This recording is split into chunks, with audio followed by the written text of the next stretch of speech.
श्रीलंका को पूरी तरह अपनी जाल में फंसा दिया। श्रीलंका के कोलंबो एयरपोर्ट को बनाने के लिए चाइना ने इतना पैसा दिया कि ये लोग कर्जा नहीं चुका पा रहे हैं, और अब ये श्रीलंका एयरपोर्ट, ये यहाँ का कोलंबो पोर्ट चाइना जो है 99 साल के लिए लीज पे ले लिया है।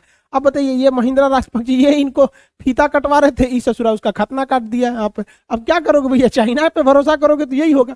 अभी चाइना ना क्या कर रहा है, श्रीलंका में एक शहर बनाने जा रहा है, उसके नीचे जो मिनी चाइना होगा, वहां चाइना का संविधान लागू होगा, चाइना के लोग वहां रहेंगे, वहां दूसरा कोई नहीं आ सकता है, चाइना की कंपनी रहेगी, वहां चाइना की मुद्रा चलेगी, चाइना का सिम कार्ड चलेगा, पासपोर्ट चलेगा, वीजा चलेगा, स्कूल चलेगा, सब। वो एक मिनी चाइना है यहाँ पर। अब हमारे लिए सरदर्द है कि हमारे नीचे यहाँ बैठ जाएगा चाइना यहाँ पर, और चाइना, श्रीलंका खुद चाइना से परेशान है। वहां चाइना के वर्कर ना वर्दी पहन के घूम रहा है सब फौज की तरह, और वहां के लोग को एक दो हाथ लगा दे रहा है सब। अब वहां श्रीलंका के लोगों को समझ में आ रहा है चाइना जो है ना वो भारत को घेरना चाहता है, वो बस हर हाल में चाहता है कि ताइवान को कब्जा कर लेना। इसलिए अगर आप ध्यान से देखेंगे तो वो जिबूती में फंसा रहा है, तंजानिया में फंसा रहा है, यहाँ फंसा रहा है, ग्वादर पोर्ट पे फंसा रहा है, मतलब आप इधर ही उलझे रहिए। साथ ही वो अपनी सेना का डिप्लॉयमेंट इधर कर रहा है तिब्बत के एरिया में, लेकिन उसकी फौज तिब्बत में हाँफने लगती है कोरोना की तरह, बहुत ऊंचा है रे ससुरा, ठंडा मार देगा हमको।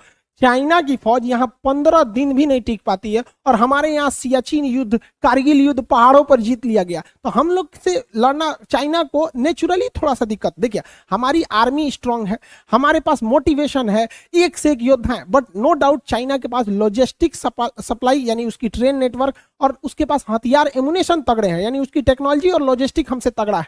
तो चाइना यहाँ पर उसकी फौज ही नहीं टिक पा रही है, इसलिए चाइना क्या कर रहा है, तिब्बत के लोगों को यहाँ से ही भर्ती कर रहा है सेना में। अब तिब्बत को खुद ही कब्जा कर रखा है, तिब्बत के लोगों को भर्ती कर रहा है। तो इसमें भारत के पास एक प्लस पॉइंट क्या है कि वो तिब्बत के लोगों को भड़का सकता है कि भाई जो तिब्बती फौज चाइना में गए हैं, तो मोदी जी आराम से दलाई लामा से कह सकते हैं कि तिब्बत हमारा कब्जा किया जमीन है, कोई भी तिब्बती फौजी न लड़े। और अब